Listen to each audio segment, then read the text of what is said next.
What's up, everybody? Welcome to the Good Wolf Project. I'm your host, Jerry Scarlato, and today's conversation is with Sherry Shaban. Sherry is a health and fitness coach, as well as the host of the Fall in Love with Fitness podcast.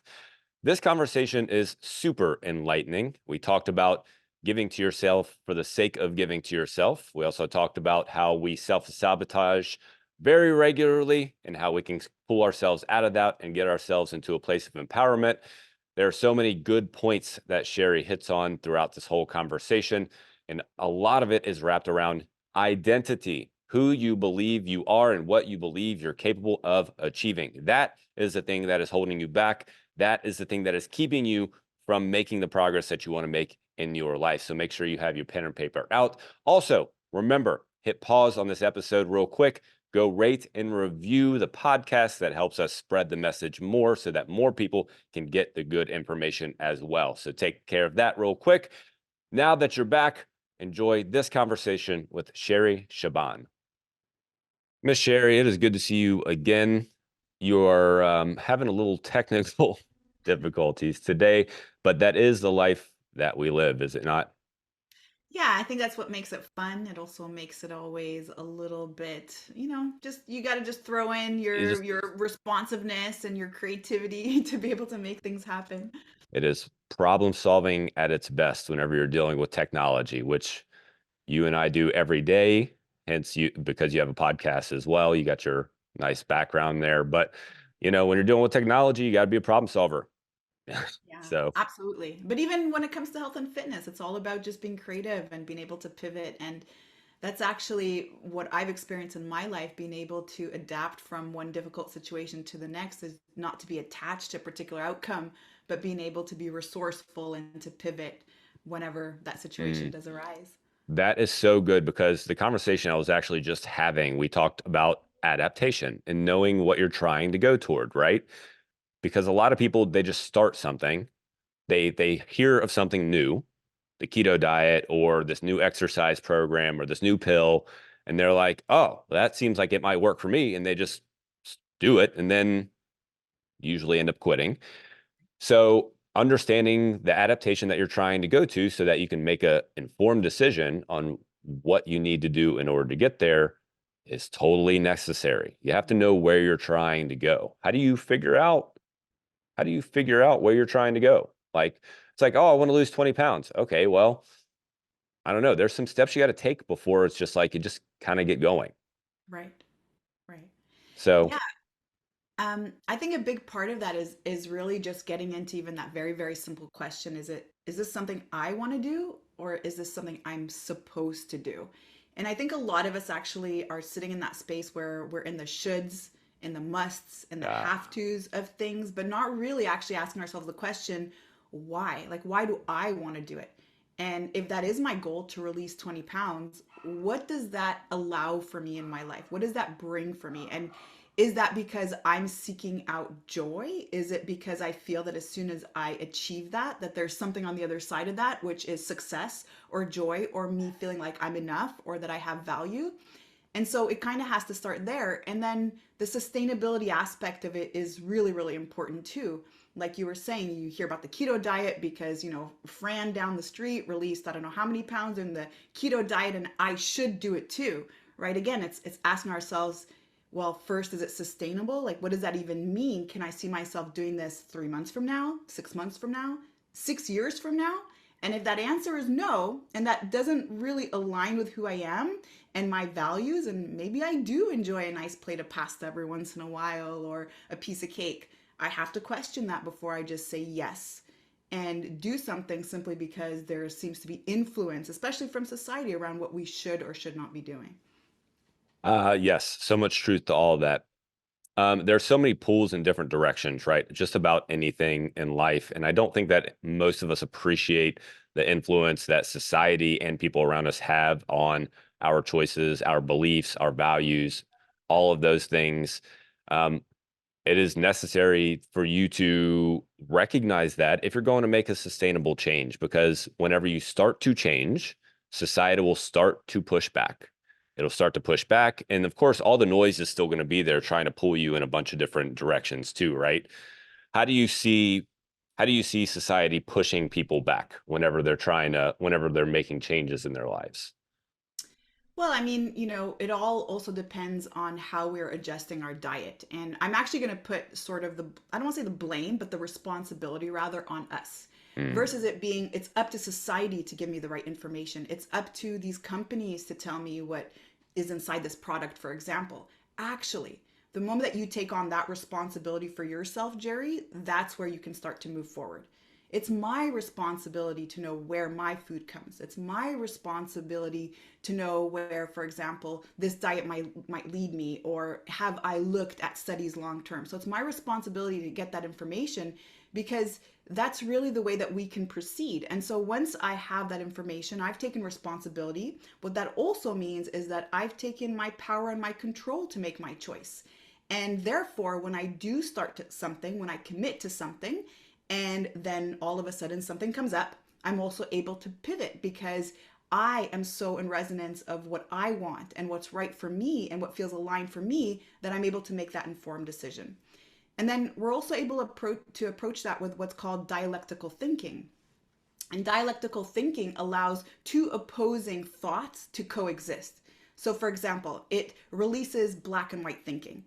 And a lot of us, too, when we're, let's say, committing to a new plan, whether that is a project in business or work or in career or even around our health and fitness, it's always all or none. For example, keto diets, I'm never going to eat carbs again. But then when I have that one piece of cake, or I have too much rice and it's a little bit out of my macro quantity for carbohydrates that day, does that mean I failed? Is it all or none? If I had just a little bit more, does that mean I should just go ahead and eat the rest of the box of the cookies because I had one and I wasn't supposed to? So dialectical thinking allows us to say, I can do this, and I'm also on my way to achieving the goals that I want. I can still have this goal and I can slip up, but yet this goal is still very important to me and I'm moving towards it. So I don't have to necessarily be on or off the wagon, and the wagon doesn't exist, by the way. And it releases that whole concept of either being on or off. We're always on. And life is a little bit of flexibility and adaptability that needs to happen when things do come out of our way, because that is the uncertainty. That is the future. No matter how much we have things structured, we still can't predict what might happen. And so we have to allow space for that. And if we allow space for that, and we're kinder to ourselves, and we have more compassion and patience, then we're able to just continue and to keep going. I love that. The irony is there's so much freedom in restriction, but Mm, people think of restriction, right? They think, oh, it's so restricting. I can't have this. I can never have ice cream again. I can never have this again. I can never have that again. And yet, when you define rules for yourself, you have the freedom to just do the rules and then live whatever parts of other life. You can put your attention to other things. You don't have to think about anything anymore, because right now you're thinking about, well, should I do the keto diet, or should I do the paleo diet, or should I do this one, or should I do that one? Oh, I'm just not going to try any of them for now, until 6 months down the road, you put 5 more pounds on, you got to go, oh, I guess I got to think about this again. But when you put rules into your life and you're like, okay, I'm going to stay in this lane for nutrition and I'm going to stay in this lane for exercise. And then eventually you hit a plateau and you're like, oh, I guess I got to go to a different lane for nutrition now. And then I got to go to a different lane. Then you know that that's the path that you're taking. And mm-hmm. that's the freedom part of it. But until you understand that the freedom is actually in having the rules, it's like, think about sports, right? How fun would soccer be if there were no rules to soccer? Right. Like, it's like, how big is the field supposed to be? What if can I just tackle this guy? I can pick up the ball and run. Great, whatever. Like, no, the freedom, the fun is in the rules. Like, Mm-hmm. that's where you find the freedom. And it's the same thing with life. It's exactly what you just said. The other thing I want to hit on, I love the dialectic thinking thing, by the way, which is so true, One thing that I think about um, is body positivity, which is a very popular thing right now. And body positivity has um, a feeling that you should just be happy with however your body is and don't worry about messing with it. That's the feeling. Mm-hmm. And yet, a lot of those people are still unhappy with themselves. They still lack confidence, still lack self-esteem, and so on and so forth. And a big part of that is probably because of maybe the structure of their body. So it can be true It can be true that you are still a good person, that you are still worthy as a human being. You are still just a you are still lovable, Mm. and that your body can change. Right. Right. So, how do you start to help someone understand that it's okay to like start to change your body? You're not a bad person to start to change your body. Right. Oh, so good. Yeah, it's everything that you just said, Jerry. It has to be from that place of compassion and love, right? So for example, all right, I went to go see my doctor. I just got some bad news and I'm pre-diabetic. So this is fact. And I'm still fully committed to moving towards health. So both of them can coexist. So that's okay that even though this is what's going on and I fully love and accept myself, and that's okay. I forgive myself for maybe what I've done to bring myself to this place, and I'm still fully committed to moving towards that. So that is that dialectical thinking aspect. And the other thing too, two more things I wanted to add just based on what you've shared earlier is we're able to transform and to be in full resonance of the things that we do once we shift from a can't mindset to a don't mindset. So, for example, when it comes to, let's say, diets and having those rules that you said around certain ways that we eat, for example, instead of thinking I can't have sugar, because that implies a restriction. And what that also implies is that I actually desire the sugar, but I'm not allowed to have it. I don't give myself permission to. And so there's a resistance there. There's a little bit of a struggle that we have there internally because we actually create a dopamine reward system in the brain simply for the fact that we want that thing. But instead, when we shift into the don't mindset, this now starts to share a little bit around our identity. So, for example, if I go to a party and somebody offers me heroin or cocaine, and I have absolutely no judgment for anybody who uses, complete respect around that. But if somebody offers that to me, I'm not going to say I can't have it. I'm actually going to reply back and I say, oh, no, thanks, I don't do that. And so Mm. there isn't this sense of I want to, there's a desire behind it. There's actually this absoluteness around who I am, and it's just not something that I engage in. And to help us to really get into that place where we can shift from the I can't have this to I don't have this is to really experiment with certain things. So, coming back again to your example with the keto diet, instead of just saying, okay, you know what? From today, moving on, I'm never eating carbs again. In fact, my carbs are going to be below 10% of all of my calories. Instead of doing that, what would happen if I simply, out of a sense of curiosity, asked myself, hey, Sherry, what would happen if for 30 days you stopped having carbs? Like, what would just happen? So there's no attachment on an outcome. I'm super curious. And if after these 30 days, I have the most amazing 30 days, I feel so good, I've slept so great, I have so much energy and so much vitality, it's so easy for me then to say, oh, I don't eat this or I don't have that because actually that so resonates with how I want to feel versus making that decision in the beginning and now I've fully committed to something that I don't even know whether or not it's going to work for me or it's going to match me. And it's kind of like dating, right? You don't just go out on the first date and say, okay, this is the person I have to be with for the rest of my life. I can't be with anyone else, right? We give it a chance. We're, okay, well, what would happen if I just went out with this person for a bit? Let's see where it goes. And so the same concept can apply around our habits and our health and nutrition as well. Yeah, the all or nothing mentality, right? The all or nothing mentality. I either am only doing this or I'm not doing any of it. And that mentality never works out.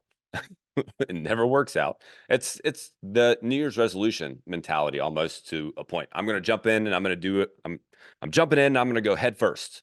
I'm going to go Right. head first. And that's what I'm sticking to. And the second that you deviate just a little bit, it's like, oh, Right. I guess I just wasn't supposed to do this, right? Hands up, that's it. Everything's done. Right. So what I hear in that also is a little bit of a motivational um, feel, right? Because motivation, I think, is something that people attach to. Got to feel motivated to do something. I got to feel motivated to actually eat right. I got to feel motivated to actually exercise. And it's another sabotaging Mm-hmm. instrument, if you will, is motivation. Mm-hmm. So, what are your thoughts on motivation? What are your thoughts on how you can use it and if it is something that you should rely on? So good. So I actually feel that there's a difference between motivation and inspiration. Mm, And motivation, I see it as being an external force. right? So maybe I don't feel like working out, and then I call Jerry, and then Jerry really pumps me up, and now he motivated me to go work out. I needed to call Jerry so that I can go work out, or I needed to watch a documentary or something on YouTube or an inspirational podcast or whatever that is to feel motivated. I needed something outside of me. Whereas inspiration really comes from within. And inspiration comes really from a place of having an immovable heart, a really set certainty around something that you want to do that becomes non-negotiable. And so, yeah, some days you'll feel like doing it. Other days it's completely normal that you don't feel like working out. I call myself a fitness freak, and that's how I view myself. And yet, of course, I got my moments where I'm like, oh, I just don't feel like going for my run, or I don't feel like, right? So we all have those moments. And the way that I look at it is our best workouts are the ones that were the hardest to show up for, not the ones where we had the most energy or the most motivation, but it's actually that act of commitment to self that becomes the most rewarding. And even if that means that I planned an hour of workout and then I ended up just doing 5 minutes, those were still my best workouts because I said yes to me. And so it's a little bit about redefining what it means to show up for ourselves. And that's just kind of come back to what we were talking about earlier about being flexible and being adaptable and really understanding that it's about the journey. And the journey is about 24 hours at a time. It's about becoming 1% better every day and not looking at what's going to happen a year from now or 6 months from now. And that's oftentimes why, again, a lot of us end up bailing on those New Year's resolutions. We have a goal to release 30 pounds by June, and I have to do this according to this app. And my trainer also said I have to eat this way. And so then by the time I get to June, if I'm now 5 pounds short, I've already felt like I failed. And so we are so outcome focused when it comes to our goals. And I think again, that's one of the reasons why we quote unquote fail. It's because our brain actually is wired to stop working the moment we accomplish something. It's like, okay, tax season, which is now, right? I'm getting all my stuff together to Yeah. give to my accountant. The moment I send that stuff out, I don't keep working on it. I'm Nope. done, right? And so instead of focusing on, I want to release 30 pounds, what if instead we focused on, I want to become the person who is 30 pounds lighter? And now that's a journey and that's a process. And again, I'm going to actually plan things out 24 hours at a time because that's mostly what is within my control. I don't know what's going to happen a week from now. I don't know if I'm going to get injured. I don't know if I'm going to get ill. I don't know if I'm going to have to suddenly attend to an ill parent. I don't know. And that's the beauty about the uncertainty and being able to adapt with what life throws at you is if we actually are able to just notice what we are responsible for and commit to just that one day at a time, that's how we create progress. Progress is about continuing to show up for ourselves in those little moments where it was the hardest to be motivated. That's so good. That is so good. The way that I like to think about it is your identity will live or die on those bad days. It will live or die on those bad days. On those bad days, when you tell yourself, oh, I've had a hard day at work, and so I'm just going to go ahead and skip this workout, your identity is dying slowly but surely. On those bad days, when you're like, oh, well, I already had one bad meal today, so I might as well just go ahead and follow through the rest of the day with bad meals, your identity is dying slowly but surely. And on the opposite side, your identity is built on those bad days. It is easy to do things when things are easy. And most people start things when things are easy, or they wait to start things when things are easy. And yet things are never easy. But nonetheless, it's easy to do things when things are easy. When the kids don't have soccer practice and you're just going along and everything's okay and you can hit your workouts, no problem. Cool, things are easy. But then all of a sudden the kids have soccer practice and you got to run the kids everywhere. You got to actually problem solve and think about things. But Right. those are the moments when your identity, and you keep hitting on this, when your identity is built. Mm. Yeah. How do you recognize? Well, let's talk about sabotage because I saw this in one of your reels recently, maybe a week ago, maybe 2 weeks ago. You were talking about self sabotage and the nervous system, which was a very interesting connection to me. Um, how do we start to recognize that self sabotage is happening? Because it happens to everybody, but some people are more aware of it and are able to adapt accordingly. Some people are less aware of it. How do you start to recognize that self sabotage is happening? So good. So one thing I want to just add on to what you were saying before, earlier, before I get into the conversation on sabotage, which is actually super tied in. One thing that you said really resonated with me, Jerry, which is, okay, once all these things are lined up in my life, that's where I can get started and I'll finally have time. Once this project at work is done, once the kids are done with soccer season and all that. Because when we say that statement, what we're also implying is that the moment that things get busy again and crazy again in our schedules, that we're also going to quit. So I just want to show both sides of those coins, that once we say when things free up, I'll do it, I'm also at the same time saying once things get busy again, I'm going to have to release all these commitments that I've made for my self-care. And so that again is a part of sabotage. It's really our language and what we say and how we actually expect unrealistic situations to appear in order for us to really create the things and the processes that we want. So sabotage happens also when we reserve our joy and happiness for a moment in the distant future once certain things line up in our lives. Once I get the guy, then I'll finally feel good and I can go on vacation, I can travel. Once I finally get the body of my dreams, then I'll be happy and I'll love myself and I'll feel comfortable and so on and so forth. And so that's oftentimes how we set up a lot of our future goals, is really also reserving our joy for that moment. And that's really in itself what creates the sabotage. And when I talk about the nervous system, I talk also about emotions, because when we talk about the nervous system, and what I'm specifically referring to is the autonomic nervous system. So most of us know about sympathetic nervous system state, which is fight or flight, and then parasympathetic, which is rest or digest. And I talk about them, referring to them as protection mode for sympathetic, and then safety mode for parasympathetic, because a lot more happens than just what's going on physiologically in our body. When we are in protection mode, when we're triggered into protection mode due to certain environmental factors, this could be anytime we feel unsafe in our environment. And this could come from a form of trauma, sexual trauma, physical trauma, verbal trauma. But we don't oftentimes think about how we also, just through that voice in our head, create the trauma. So just listening to that voice, that negative self-talk, is another form of abuse. If you think about it, we wouldn't allow or give permission for other people to speak to us, sometimes in the way that we speak to ourselves, and yet here we are all day long triggering protection mode.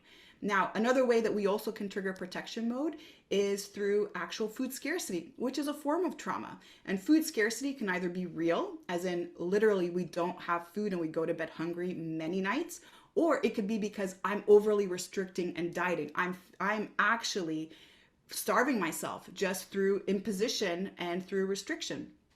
And so that's actually another form of trauma. And so when we trigger this part of our nervous system, we change the physiology in the body. The body now is seeking survival. It does this through slowing down our metabolism and starting to increase cravings for sugar and foods that are very, very high in calories and energy and can give us an immediate supply of energy. But then also, our thoughts begin to change, and our emotions, which are a reflection of our thoughts, also begin to change. So if I'm in protection mode and I feel unsafe in my environment, my thoughts are going to predict worst case scenarios. That's what we do when we are in protection mode. I'm worried about, oh my God, what if this happens? Oh my God, what if I don't? What if I'm doing all this work and I never lose weight? What if I don't this? What if, all the what ifs? And I'm trying to predict the future. And that's actually a very natural process. If you think about how we've survived, we had to be able to predict danger. That was a natural thing. Now, of course, if I'm thinking about future and I'm thinking about worst case scenarios, I'm not also sitting in my joy and my patience and my excitement in life. No, I'm worried, I'm stressed, I have a lot of doubt, I have a lot of fear, I have a lot of anxiety and uncertainty. So those are the emotions. And then of course that continues to trigger more thoughts, and the thoughts of course continue to bring up worst case scenarios. And now I've got that voice in my head that's beating me up and calling me all kinds of names and body shaming and all that stuff. And again, I'm now stuck in that cycle. And all of that is a direct reflection of our identity. Whatever we believe our self-image to be, which is oftentimes, again, why we can see many people, they do really well, quote unquote, and they're on their way, they've released weight, they're getting in amazing shape, and all of a sudden one thing happens, and then boom, they're right back to exactly where they started and start to go even in the reverse direction. It's because that is the direct reflection of who they believe they are. And so when protection mode is triggered, that's going to be our natural default state. And whatever emotion that we sit in, whatever emotion is, let's say our baseline emotion, that's also what we tend to attract to us and what we tend to experience in our life. So if I am always angry and I'm yelling at everybody and everything sucks, and I'm yelling at the person who's driving next to me and who cut me off, and then I get to work and I'm yelling at my employees, and I go home and I'm yelling at my kids, I'm bringing a lot of that again into my life. Obviously, if I yell at someone, that's what I'm going to get back. And so when we start to understand this, and we start to understand that actually, if I want to stop the self sabotage, I have to harness the emotion now that I want to end up creating. So if I believe that by releasing X number of pounds is going to make me happy and give me vitality and give me energy, what would happen, again, sense of curiosity, if I actually start to feel that now? How can I feel that now? How can I start surrounding myself with people who will continue to reinforce that feeling? Maybe I'm going to start hanging out with Jerry a little bit more because he's also super into this, and we're kind of aligned in that same sort of energy. Who else? Who else in my life? Because that's my diet. My diet also is not just what I'm eating. It's not just what I'm consuming through my mouth. It's what I'm consuming through my eyes and my ears. And it's the conversations that I'm sitting in. It's the things that I'm watching on TV. It's the documentaries that I'm engaging in. And so once you're able to address all of these things, understanding that it's not this one little thing that's going to bring you your progress, it's actually all of these things. It's addressing the nervous system. It's checking in with your emotions. It's monitoring how you use the word I am. What is the reflection of your identity? Who do you believe you are? If you're trying to reach health and you're trying to create a transformation around your health and fitness, but in your mind, you're a person who struggles with weight, it's never going to happen for you. You don't actually believe that it's possible for you, and you're constantly still bringing up the past experiences of how it didn't work out for you. Well, that's actually what you're going to attract to you. So all of these things have to be addressed, and it's a little bit of a spider web just to understand how to release that self-sabotage. But again, it's going to come back to exactly what we spoke about earlier, which is a reflection of who we actually believe we are. The world is a mirror of you. Yeah. The world is a mirror of you, Yes. which is a hard thing to accept, that you are one thing that I think about is, excuse me, um, whenever you get upset with somebody, someone does something that irritates you. Most of the time you're upset because it's something that you have in yourself also Mm. that irritates you about yourself, that you don't like. So all that's happening in that moment is exactly what you're talking about, is the reflection. You see what you don't like in yourself in that person, and it just irritates the crap out of you. Right. And you just don't like it, right? So So it's well the said. same idea. It's the same idea when you're trying to make changes in your life. Being able to recognize that when you start to spiral downward and think those negative thoughts, that's what you're going to also get back in return from the world. It's not an easy thing to do, but it is a necessary thing to do. It is a Mm. necessary thing to do. So So how do you start to then spiral back up? so good. Whatever we want to create in our lives, exactly what you said, is what we're putting out. And so if I want more love, what would happen if I gave more love? Is it that I'm not actually giving love? If I want more patience, can I give more patience? If I want people to understand me more, can I understand them more? If I want people to appreciate me more, can I appreciate people more? And so whatever, again, we want to bring into our lives so that we don't continue that spiral, first let's address what it is that we want. What is it that I want? What is lacking right now? What do I feel that is lacking around any of my human needs or even around my basic needs? And is it possible that I can actually start to put that out? So when it comes to, let's say, our health and fitness, we never think about giving ourselves a sense of generosity. We never think about that. We always say, I'm going to go work out because in 6 weeks from now, I want to be 6% body fat. But we don't actually say, I'm just going to go work out just because I'm just going to give it to myself, right? And so contribution and generosity, for example, is being able to give without expecting anything in return, right? And yet almost everything that we do for ourselves, there's an expectation on our return. I'm going to eat the salad because this is what I want to happen. Can I just have the salad just to give myself the salad?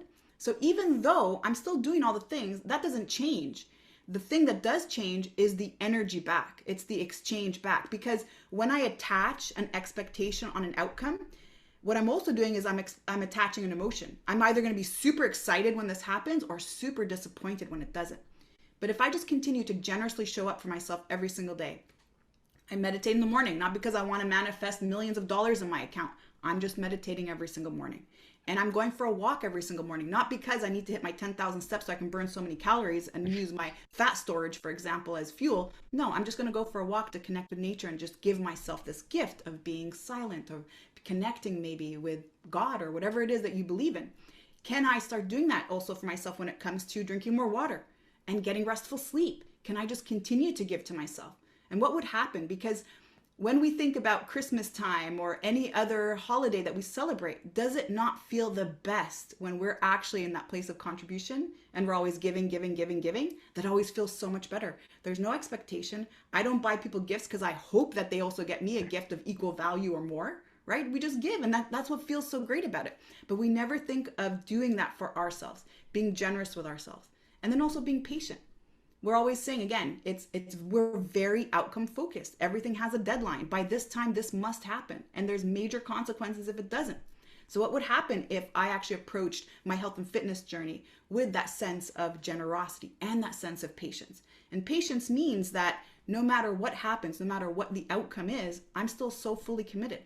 Even if by doing a certain thing I was hoping for a certain result, even if I didn't get that result right away, or it's taken a little bit longer than I thought, can I still stay committed to myself? Can I still continue to show up every single day with excitement and enthusiasm, knowing that I'm just going to continue to stay generous with myself?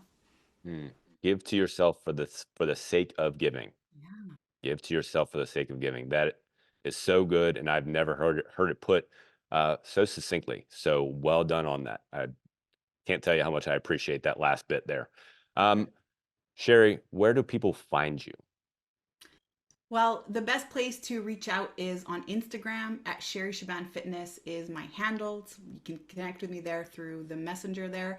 And then also, if anybody is going through self-sabotaging behavior, any unwanted eating behavior, specifically emotional eating, binge eating, stress eating, I also have a free download for you at makepeacewithfood.com.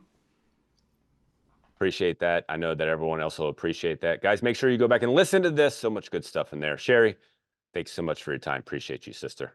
Thank you so much, Jerry. It was such a pleasure.